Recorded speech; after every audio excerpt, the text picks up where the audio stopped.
another episode of Night Pick. I am Serda, hanging out with Osita Anusi. Good to go. No Ron the show, Hughley here once again. He did bring the show back, right?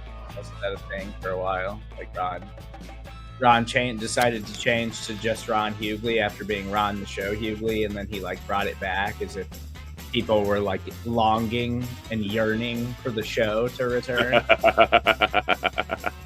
We're waiting for the show to come back. I remember when he brought it back for his day job on the radio, and there was a huge thing. He was like, "The show's back, baby!" He did this whole huge monologue or whatever, and I was just like, I didn't even know what he was talking about, to be completely honest.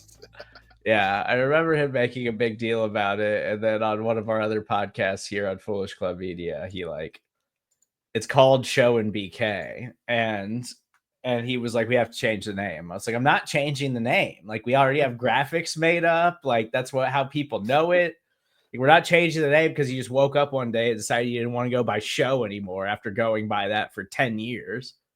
Yeah, what's funny? There was one time, I was doing a raffle thing for his day show with Clint, and I didn't realize, I heard people saying the word show, and I just thought, for some reason I thought they were calling Clint that, he was Showtime or something like that because he played ball. So I was doing this thing where I was kind of talking shit to Ron, and then I was gassing Clint up, and I was just like, "You know him, you love him, Show Clint." And I was like, "Oh, my bad." And he just kind of looked at me, and I was like, "Oh, it was Ron. Oh, okay, yeah. My bad. Y'all didn't specify who Show was. People just kept saying Show. I thought it was the guy, he was a football player. That's Why not funny. him?" Yeah, that's funny. Clint was just like, huh? What are you talking about? Yeah, it was like, "Yeah, not me, big dog."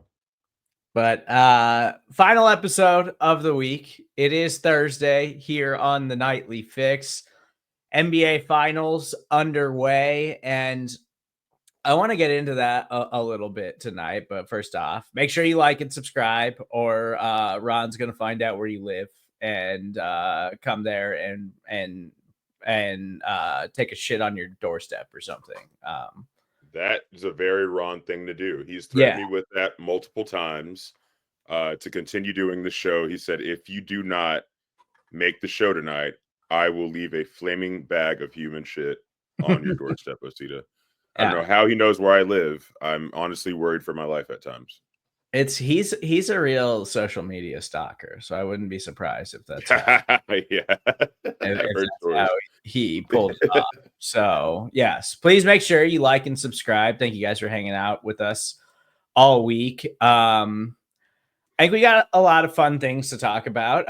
Hopefully you enjoyed last night's show where we just had a long conversation about art versus AI, because it's something I've been wanting to get off my chest for a while. And oh, dude, I watched Mountainhead last night, by the way. It's good, right? It's good. It's good. It was just the amount of the lack of care and empathy that any of those dudes had for the world around them was terrifying. Yeah, none of the characters, without giving too many spoilers, none of the characters ever at any point, even the guy that tries to act like he's semi-principled, ever look past their own interest. At any point in the movie. And but it is really funny too. The last half hour of the movie had me just hilarious, dying. So if you're a fan of Succession, it was written and directed by the guy that made Succession. So I highly encourage you to go check that out. And we're going to geek out about some more movies that are coming up this summer that I'm really excited about, because it's just something I want to dive into. I'm very excited about Superman. I can't wait to talk to you guys about that. But the NBA Finals are underway, and so outside of just breaking down the X's and O's, Osita, really what I wanted to talk about, because I think this is a big topic of conversation this week leading up to the finals, and something that I think is just really fucking stupid. about the conversation that we're having, and we all saw it coming a mile away from like a national media perspective, because especially like, large radio markets, like I remember earlier this week I was listening to a radio show that I like, that I listen to here and there, and they were playing clips from a popular like New York sports radio host about the Knicks losing to the Pacers and getting eliminated, and his whole take was like, Tyrese Halliburton wouldn't even be a star if it wasn't for the New York Knicks. The Knicks made Tyrese Halliburton. The only reason anybody knows who he is because the city of New York, as if, his play had absolutely nothing to do with it, as if he wasn't the key factor in eliminating the Knicks from the NBA playoffs. And then this week, leading up to the finals, it's all about Oklahoma City, small market, Indiana Pacers, small market. Nobody gives a shit about this NBA finals, as if anybody at any point outside of massive basketball fans has given a shit about the NBA finals in the last like 20 years anyways. Like, it's not, like, I love the NBA, I love basketball, but I'm in the minority in that. Like, these things, like regular season Thursday night football games between the Tennessee Titans and the Jacksonville Jaguars do more numbers than NBA finals games do. Like, that's how much bigger the NFL is than the NBA. And so this whole conversation around like small market and it's lacking in star power and nobody's going to give a shit about the NBA finals, I think is really stupid, because there's really interesting storylines between these two teams, even if they don't necessarily have like LeBron James and Steph Curry or something like that. Like, they've literally got the MVP of the NBA right now playing for the Oklahoma City Thunder, and Tyrese Halliburton has taken this turn to like being a legitimate superstar in this postseason run. And there's great things to talk about between these two teams, but everybody's just talking about the size of the population of the areas that they come from. And I think it's just fucking stupid.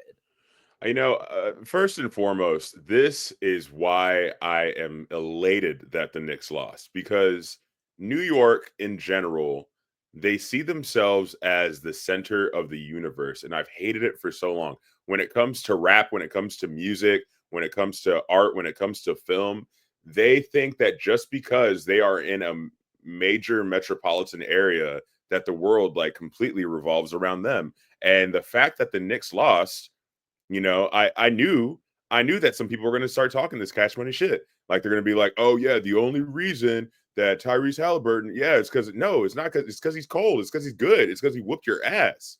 You know what I mean? And he did it beforehand too. But as far as like the whole small market thing, I think honestly, if you are a fan of basketball, which I am a fairly new fan, but I've been watching some of these games, I think it's going to be a really interesting game to watch, because like I've said before, OKC reminds me a lot of like the Spurs, the way that they move the ball up and down the court, the way that they work together and stuff. And I mean, honestly, I'm a fan of Tyrese Halliburton now. Like I want to see him be the bad guy. I want to see the heel. I want to see him, talk shit. You know what I mean? I feel like it's going to be a great game, but I don't know, anyone who you don't necessarily, the fact that you need star power to watch, to be able to be interested in the games, I mean, that just goes to show how, unimportant it is. And if you really really needed star power, like, I feel like the NBA would take vested interest in like making sure that there are stars on each team. And part of the problem too with like NBA analysis, and I'm not even talking about like just general like diehard NBA fans, because people who like really know ball like know how good both these teams are, how good this matchup is going to be. Personally, I think the Thunder are going to win, because I think I think they're the deeper, more like well-rounded team, and I think that's been apparent throughout the postseason and the way that they've just kind of dominated everybody that they've played. Like, but it's also like they're not traditional superstars, because you don't see these superstars like come in and get traded. And like Tyrese Halliburton was drafted by the Sacramento Kings, traded to the Indiana Pacers. Shai Gilgeous-Alexander was drafted by the LA Clippers and then traded to the Oklahoma City Thunder. And so you don't see like young players come into the league, get drafted, and then traded away within their first few years into their NBA career this way, and then turn into legitimate superstars. It just doesn't really happen. Like you see guys have up and down careers, and you see guys like have like glimpses of like turning into that. And that's what like Jalen Brunson was for the Knicks. He was drafted by the Mavericks and then traded to New York. Like, and that's kind of where it's at right now in the NBA is they're still searching for their next like bona fide day one. This is the face of the league superstar. And they still haven't found it yet. But this is kind of where the NBA has been going the last couple of years, where it's like these front offices have just gotten a lot better at building teams instead of focusing on finding that one superstar player to build your team around. That's why like Luka being traded was so insane, because Luka is a legitimate day one superstar. As soon as that dude took an NBA court, everybody was like, holy shit, that guy's one of the best players in all of basketball. And so you don't see those guys get traded. These guys were traded because the organizations they were with deemed them as like, those guys aren't good enough to build around. And these other teams were like, we think we can build around them. And then they did. That's a much more interesting storyline than being like, oh, Oklahoma City sucks and it's a small city and who gives a shit about Indiana besides Larry Bird. Like these are two really interesting teams that I think before the playoffs started, even though like the Thunder had the best record in the NBA this year, nobody believed either of these teams was going to go to the NBA finals. And now they're both there. I will say, Charles Barkley, I mean, when he had that hot take about the fact that everybody was paying too much attention to LeBron and Luka a little bit too much. Meanwhile, he literally said, I believe he did say the Pacers and OKC have been killing it for the past like 12 weeks and no one's been paying attention. I feel like he called that a long time ago. And Charles, as wild as he is, I mean, the man knows his game. He knows the game of basketball. He played it for years and he's been commenting on it for even longer. So and to his credit, like smart basketball writers and reporters were saying that kind of stuff, but not the Kendrick Perkins of the world, like not the Kenny P's, not the guys who just look at records and don't actually like have any opinions or actually pay attention to the game of basketball. Like the Pacers over the last couple of months of the NBA regular season had the best record in the NBA, like running away. Like they went on an insane run over the back half of the season. So there's just I don't give a shit about where these teams are from. I was rooting for the Knicks because I did think that it would be a fun storyline, and I kind of wanted to watch the chaos unravel of like a New York Knicks NBA Finals, because the last time they made it to the NBA Finals was 20 plus years ago, 25 plus years ago. Like I was a child then. I don't really remember that, and they got destroyed when they got to an NBA Finals. So I think this is going to be a really fun series, and I think it really just diminishes like what these teams have done and what they've accomplished by dictating it by your perceived level of interest, even though I think people who really love basketball are going to be really into this series. Yeah, I think it's going to be a fun one to watch regardless, just to see the way that both teams operate. Hopefully, Halliburton kind of shows out. Hopefully OKC's defense doesn't necessarily just like take the wind out of the sails of the Indiana Pacers. Hopefully it's kind of an even keel, even match kind of thing. I'm going for Pacers in 7 just because I want to see. I'm a hater of the Knicks, dude. I'm a hater of New York at this point. I want to see the Pacers win in good fashion, just so like all the Knicks fans can shut the hell up for once. It's and I think OKC is going to win, but now I am kind of rooting for the Pacers because of this. Like, I love the city of New York. I've been a few times. I always enjoy going and visiting it. But New York radio and like the sports gas bags in New York City are just the worst. Like they're the absolute worst. And you're right. Like they think they're the sun and like everything revolves around their sports teams. And it's like, that's not even the case. Like the small market team thing, I think in like the modern day with streaming and social media and stuff, doesn't even really matter because like the Kansas City Chiefs were once viewed as a small market organization. And now you can make the case that they're just as popular as the Dallas Cowboys, who had been the most popular team in the country for decades. And now it's like the Cowboys and the Chiefs because the Chiefs are excellent. Like excellence grows attention and awareness. And one of these teams has a chance to like prove that they deserve to be there and that they are an excellent team and walk away with the championship ring. You know, I still don't get how the Cowboys became America's team. Maybe it's because I've lived in Houston most of my life and I've just always been like a Cowboys hater. But like, why the Cowboys? There are so many other teams that are more American in my eyes than the Cowboys, but everybody's like, it's America's team. Like all of America is Texas. Like, I mean, they were really good in the early like NFL days. And then they had that run in the 90s where it was just like they had some insane drafts, Hall of Fame coach, and then Jerry came in and took things over. And when Jerry took things over, like to his credit, Jerry Jones was just like an incredible businessman and just marketed the fuck out of all of his superstars. And they won multiple Super Bowl rings and they had Hall of Fame players all over the place. Like they were just easily the best team in the sport and like a dominant team in the sport. And Jerry did an incredible job of just selling his team to the point where it was like Cowboys game on, gonna have the most ratings of any team in the league. And then it just was that way for 30 years until Patrick Mahomes and the Chiefs came along and then Taylor Swift started the football games. So, I like how you always got to pivot it back to the Kansas City Chiefs. I like your style, man. That's I mean, okay. I'm just saying, like they were a small market team too. The Golden State Warriors, even though they're in the Bay Area, were never considered a major market team until Steph until like that run.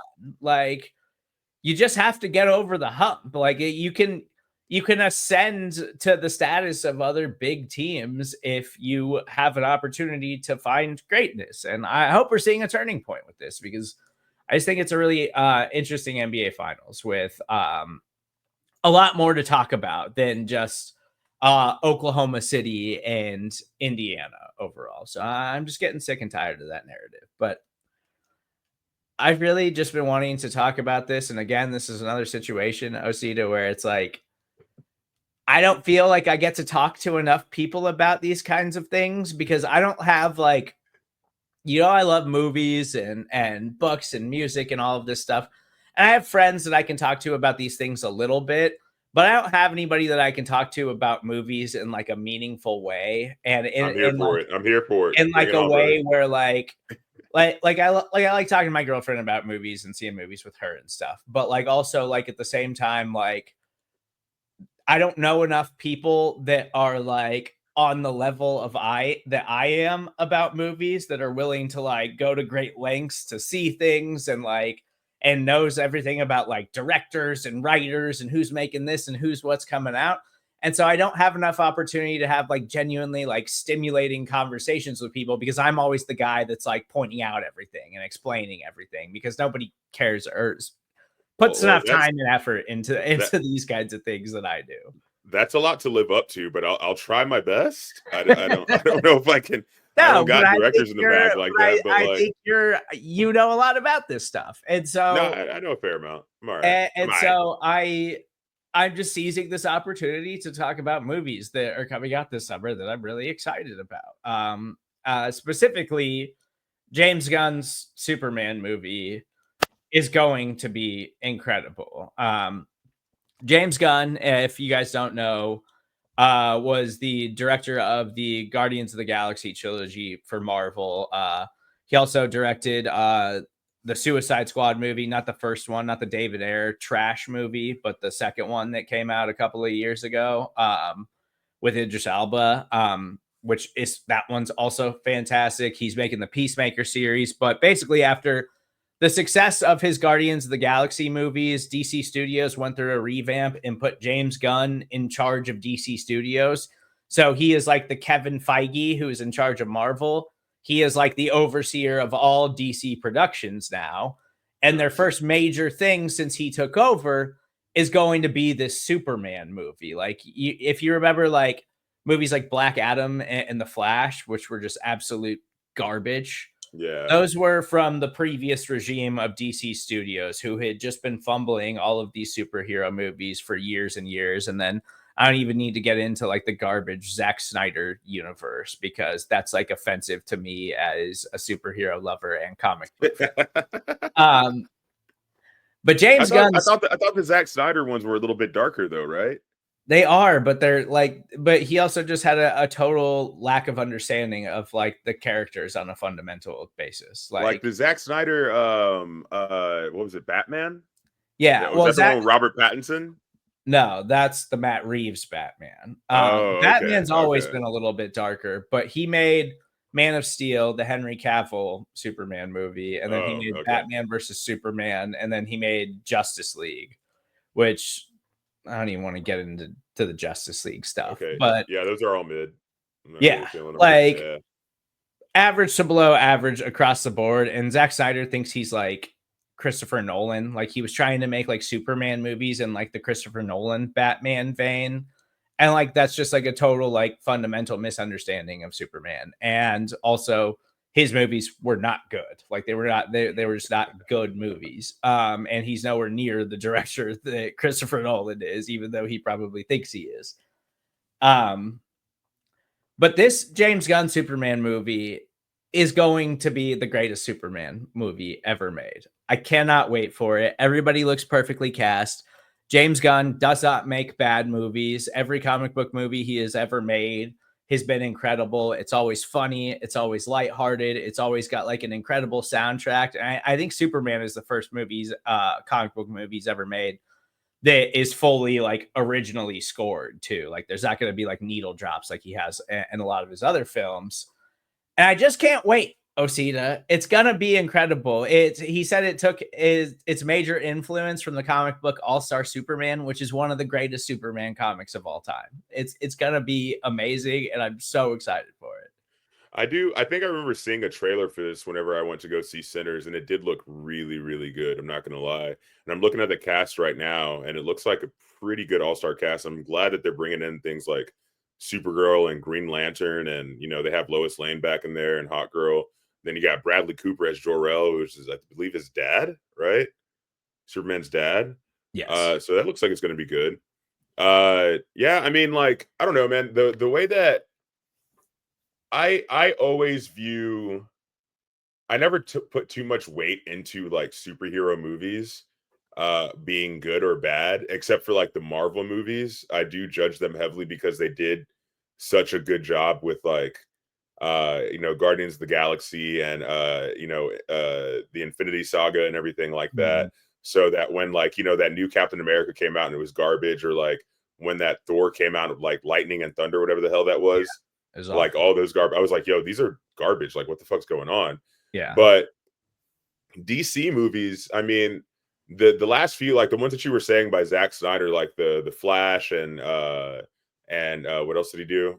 Justice League and stuff like that. Yeah. I don't know. I watched them for what they were, and I was just like, oh, this is just like a superhero movie. Like, I didn't really think too deeply on either of those, but I am excited to. I don't know how many times can you remake a remake though? Like, you know what I mean? Like, how many times are they going to let people have a bat at this thing? Well, and I mean, this is the problem with like superhero and franchise and IP and stuff like that. But I think, so the original like Christopher Reeves Superman movies were like right in the tone with Superman, and then they had a movie in like 2006, which was like Superman Returns, which was them not really willing to like totally revamp Superman, but it was basically just like a 20+ year continuation of the original Superman movies, just with all new people as the same characters. which that one was a huge flop because there was just like no interest in it. And then the director, Bryan Singer, was accused of all kinds of heinous stuff. So he just like isn't a good dude who kind of got blacklisted now. Yeah. But this one is just like, I do think it's a total like reimagining, but it's also like James Gunn better than anybody, I think, right now. Like, is an incredible writer. He writes and directs all of his movies. Like, he has people that like help him write, but he writes everything. Like, he doesn't direct movies that he doesn't have a heavy hand and writing himself. And he's hilarious. He's creative. He's like heartfelt. And that's like exactly what Superman is. Like, Superman doesn't get like, there's darker Superman comics, but for the most part, like fans of the comics, Superman is lighthearted. Superman is always saving people and being kind and being nice and like being a role model. And like the world needs some of that right now. And we need some positivity because we're not going in a good direction. And that's why I'm so excited about. If Superman can save the world via a movie, I'm here for it. Honestly, I will say, like, I have always been a fan of like the darker Batman movies, yes. but never understood why he doesn't just kill him. I've never understood it. Because his I've parents never understood it. Shot, and he's I'm just saying, it's a principle thing for Bruce. I'm just saying, to save time and a headache and constantly getting your ass whooped. Because I realized that at one point, I think I was watching like the last Justice League. I was like, dude, Batman just gets his ass whooped all day. Yeah. All day. He just takes punches and gets thrown into buildings and gets hit by cars all day. Like, there is no insurance for that kind of man. Like, that is, he, like, his out of pocket, like, I don't know how he's healing. I don't know how he's resting in between all these fights and stuff like that, because he's constantly just getting his ass whooped when all he really has to do is put a bullet, you know, between the head of the Joker and Ra's al Ghul and call it a day, you know, instead of letting these people come back constantly and ruin his life. Well, and that was part of like Zack Snyder's movies. Like, when he introduced Batman into his movies, Batman was just straight up killing dudes. Like, and people were really mad about it. Like the first scene that they like show him in Batman versus Superman, he literally just like murders several people, and people were not happy about it. Hey, I would have been here. Okay, look, senseless violence, not I don't agree with, but purposeful against the Joker, Ra's al Ghul, Two-Face, maybe even the Penguin. Let's go ahead and take all these hard hitters out. Let's just call it a day. You know? And there's times that those people probably deserve to get killed in the Batman universe, but he doesn't do it. It's always been a principal staple of Batman's backstory that he does not kill people. I'm just saying, when the Joker was hanging upside down on the side of that building, he was like, "You need me, just like I need you." I would have dropped him. I would have dropped him like, "No, I don't." Done. You know. Oh, this is too heavy. It slipped. Sorry. Oops. Movie over, dude. Yeah, there's sometimes they certainly deserve it, but at the risk of going a little too deep, I want to talk about a few more movies that I'm really excited about that are coming out this summer. 28 years later, I cannot wait for this. All of the trailers look incredible. So 28 Days Later was Danny Boyle, Alex Garland, which are like two of my favorites alive. Danny Boyle's been around for a long time. He's an incredible director, always been really underrated. One of my favorite movies ever made, called Sunshine, Danny Boyle directed. Alex Garland wrote that. They were longtime partners for a long time. Alex Garland's kind of become his own director now. He directed Ex Machina, which is an incredible movie. But he's also written just tons and tons of great stuff. And so they're really good friends. They started their careers together, and they came back after creating 28 Years Later, and they're returning. There was 28 Weeks Later, which was a sequel to the original movie, which was good, but that was like a franchise thing. They weren't heavily involved in that one, but they're returning for the third one, which is 28 Years Later. And it's going to be part of a trilogy of these movies that they now want to make. They decided they had like enough of an idea and a concept. They want to write and direct 3 of these films, like back to back to back. And the trailer looks incredible. I can't wait for it. The original one is like a masterpiece in my mind. It is it's something that like catapulted like the idea of like a zombie apocalypse and like took it in a totally different direction where it wasn't just like gore and zombies like eating people alive. Like it was this like violent virus that like literally petrified me when I first saw this movie. Yeah. I can't wait for 28 years later. See, I've always been interested, like, as far as like zombie movies are concerned. I always wanted to like figure out like the minutia of the day-to-day life. Like, what happens if you wear glasses in the zombie apocalypse and you need to get a prescription filled? You know what I mean? What happens? You know, like just little things like what do you zombie apocalypse, you lose your glasses. What happens next? You know what I mean? Like that's kind of what I want to see from a zombie movie. I feel like no one ever like deals with like the day-to-day the day-to-day hell that is that. Like, I know gas has an expiration date. How are we still finding vehicles on the side of the road that, you know, you can use to gas up your car years after an apocalyptic situation? Like, and I know that they kind of went into that with, what was that? I think The Last of Us, they tried to explain some of that. The Last of Us did too, but then also, what was the other one? The one that was on AMC? The Walking Dead. Walking Dead. It was the one that was right after like the LA Walking Dead or whatever, where they got into like a whole thing of like, oh, I know how to make gasoline out of crude oil, and this is gonna be we're gonna have a war over the oil now, blah blah blah. And I was like, okay, whatever. By the time like I loved that plot, like of like, okay, this is the thing that we have to have in order to continue humanity because we don't like walking. You know what I mean? Like we kind of want to drive everywhere. Yeah. But that series kind of lost me around that season because it just I don't know if they changed directors or whatever the hell happened, but it was kind of garbage after that. Yeah, I rode The Walking Dead all the way through, like the original one, because I started it and then I hate watched it for years and years and years. And the first like 3 seasons were really good, and then after that, it just totally fell off of a cliff. And it lasted for like 12 seasons, and Yeah, I it did. just kept watching it. I never watched any of the spin-offs specifically because I was like, I refuse to like dabble in any of the spin-off series because I hate this one so much, but I'm just gonna finish it. And I just kept watching it. Like See, not like week to week. I would let them stack up a little bit. And then when I had absolutely nothing to watch, I'd be like, fine, I'll just passively watch the fucking Walking Dead. like I watched Fear the Walking Dead because I was just like the first like season I was into it, and then like after like season 3, I was like, okay, this is kind of garbage, but like I need to know what happens, you know. And then by the time I actually got to the ending, I hated the ending so much. I was like, this is ridiculous. This is so ridiculous. Like because there was a visible change that happened in like the directing style or maybe the studio that they were using or something, but it felt like an ABC like television show all of a sudden. Yeah. Like just like the explosions were faker, like Yeah. there was too much lighting on the sound stage. Like it was just super weird, dude. Like I don't know. This the vibe was it reminded me of this show that I was watching called no, it wasn't a show that it's called ooh, damn, what's it called?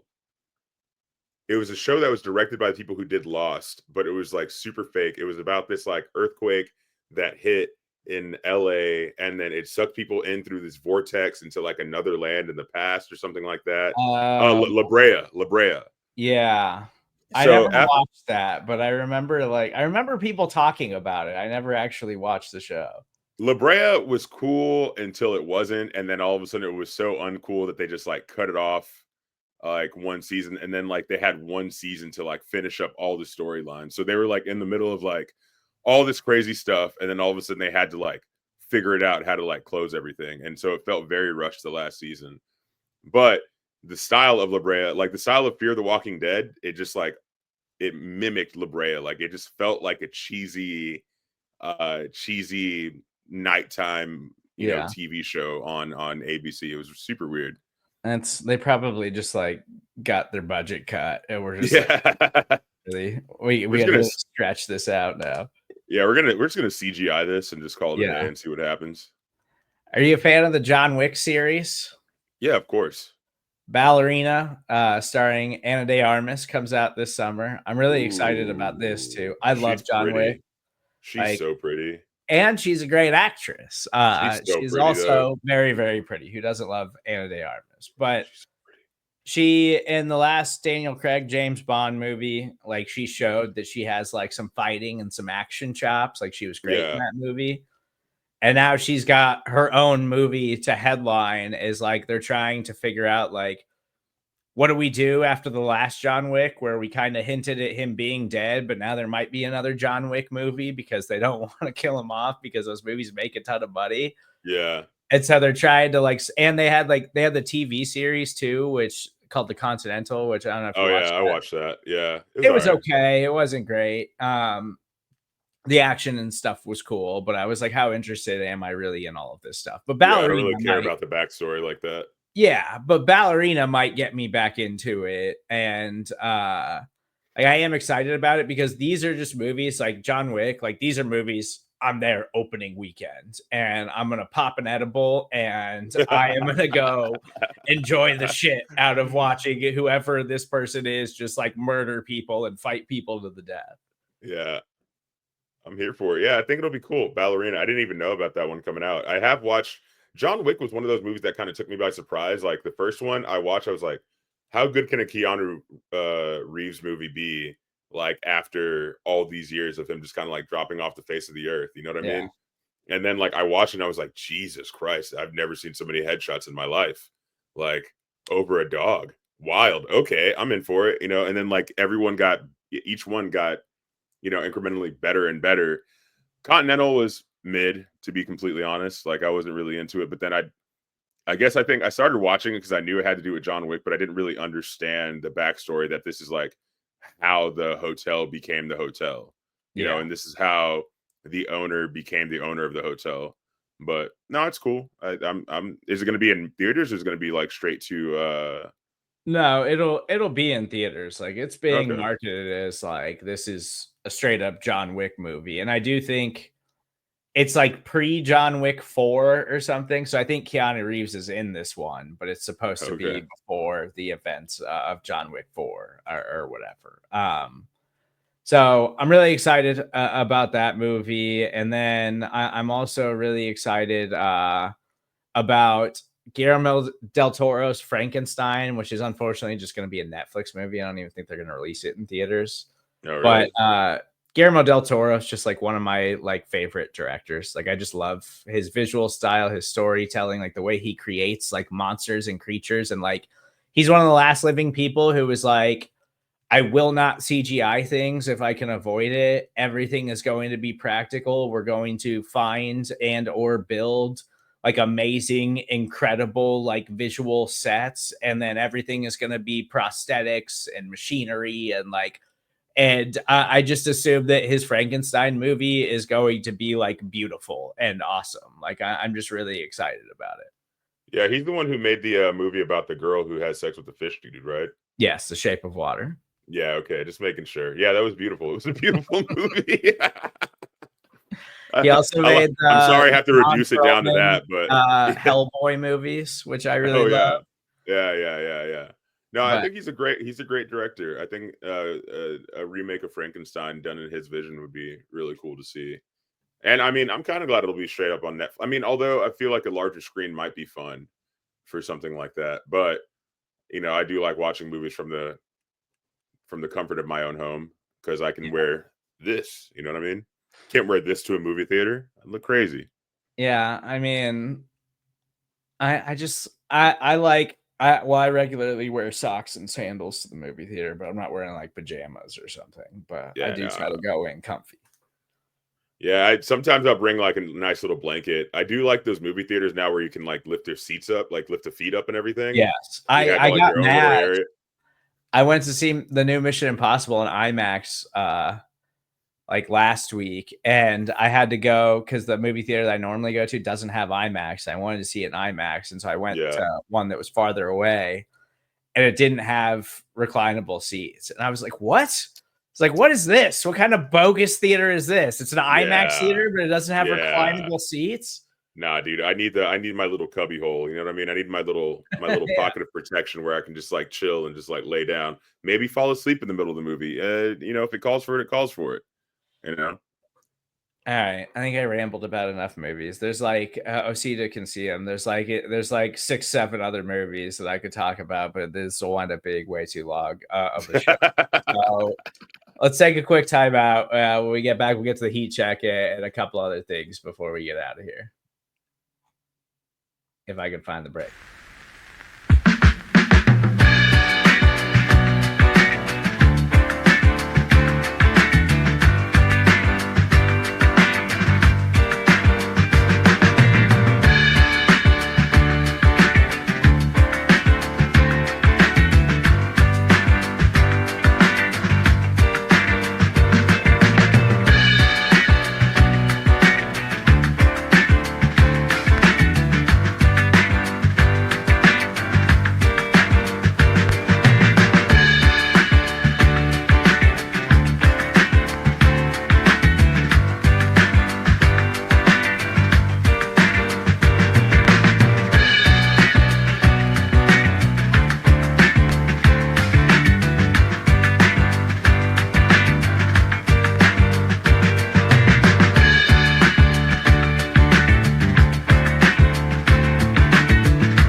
Also coming out later this year, Wake Up Dead Man, new Knives Out movie, one battle after another. Leonardo DiCaprio and Paul Thomas Anderson for the first time ever. God, I can't wait. It's a fantastic year for movies. It's going to be a great movies. Movies.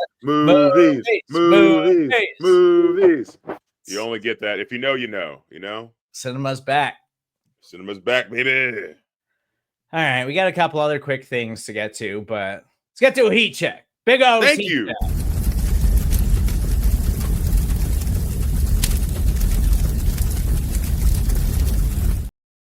I'm actually kind of ill prepared, so let's run that back real quick. Can we do that again? Sure. You want me to do it, or you want to do it this time? You do it. You got it. You got it. You got it. All right. With all that being said, time for a heat check.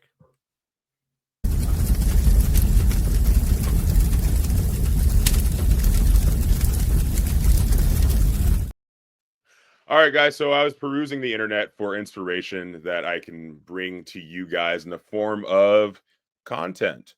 And I was on TikTok late at night doing my thing, as millennials like to do, instead of sleeping properly or reading a book or being well adjusted.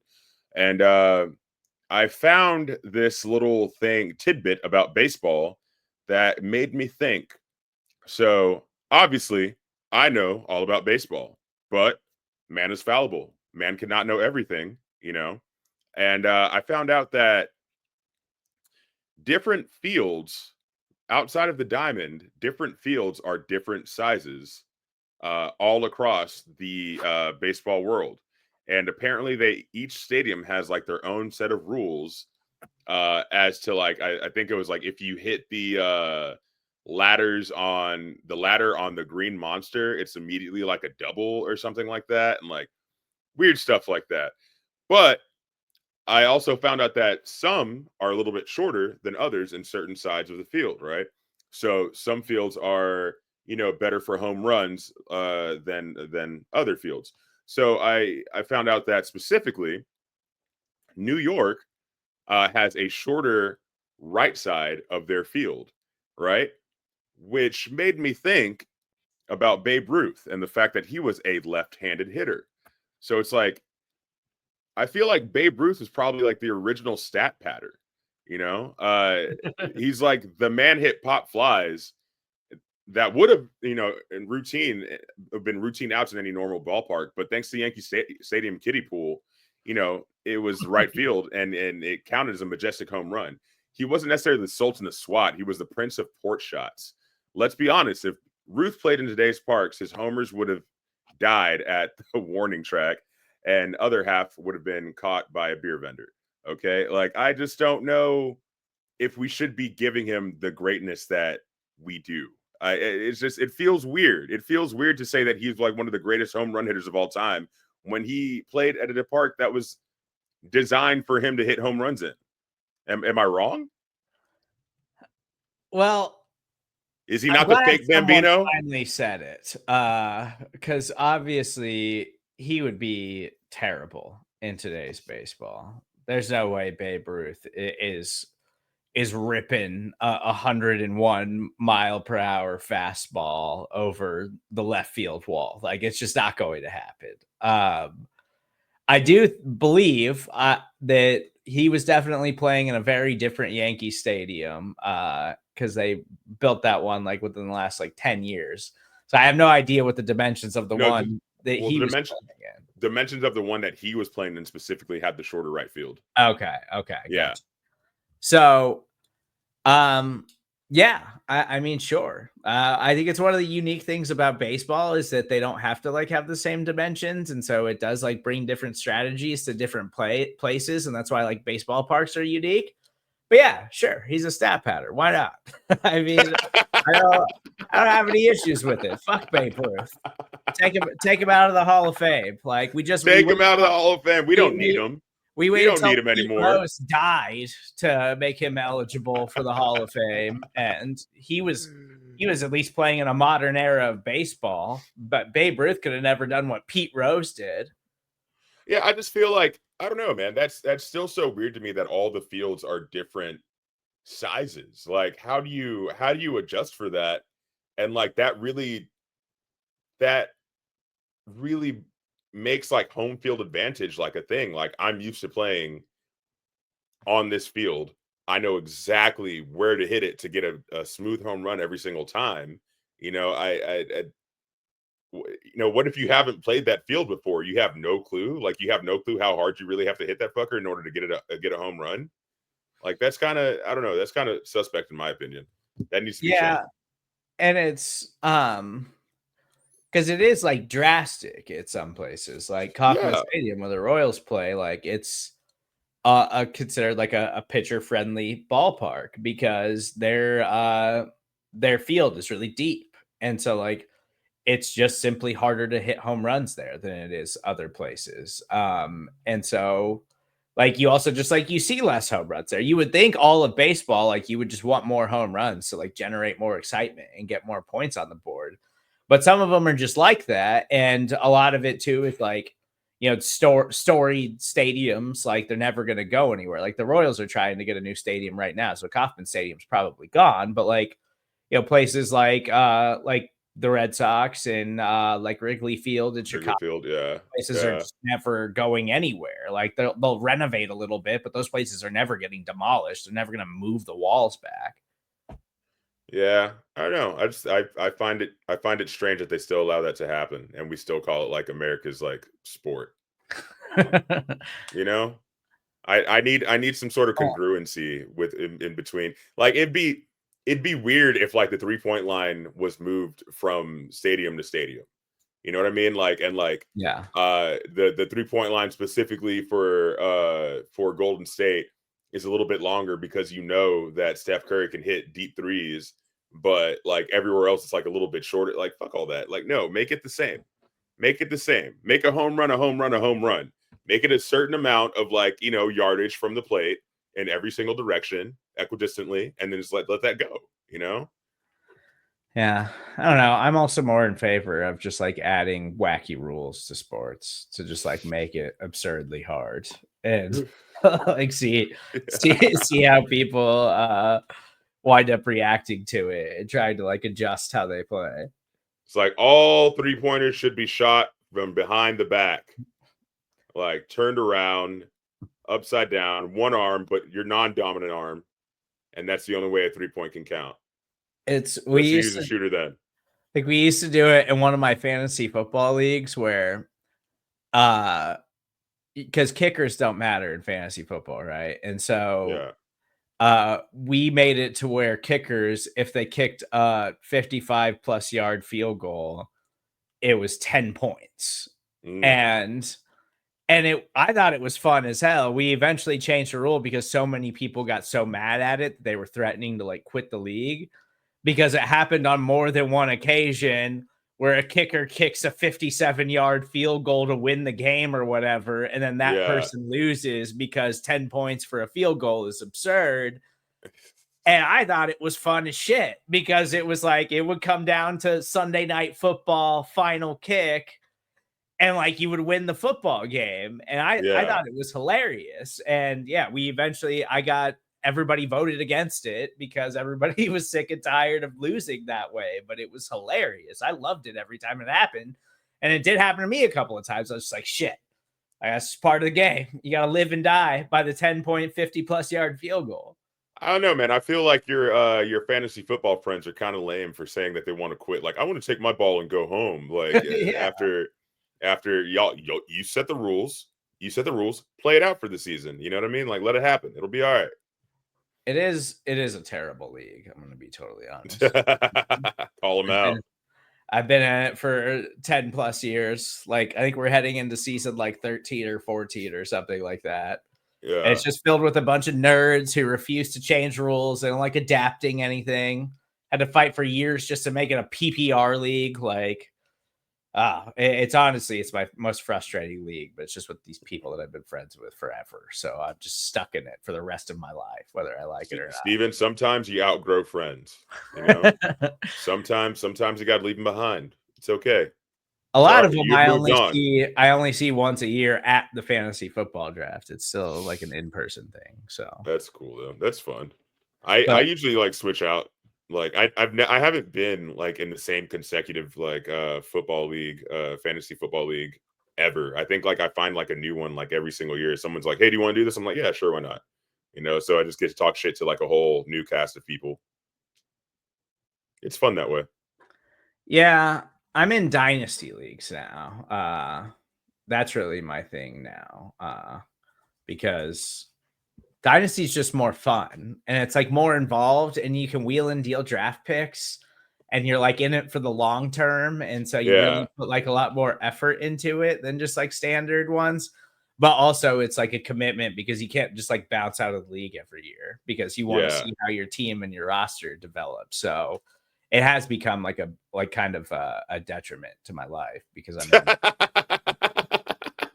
he's like, I can't help but do this thing. I have to do this. It's like I don't like actual sports gambling, not addicted to that. Addicted to dynasty fantasy football leagues in like a pretty unhealthy way. But all right. Ron will be back next week. So thank you guys for hanging out with us this week on the Nightly Fix. It was a lot of fun. Hope you enjoyed hanging out with me and Osita. But take us home. All right. Well, speaking of fantasy, fact or fantasy, when I was in high school, I was making sweet, sweet love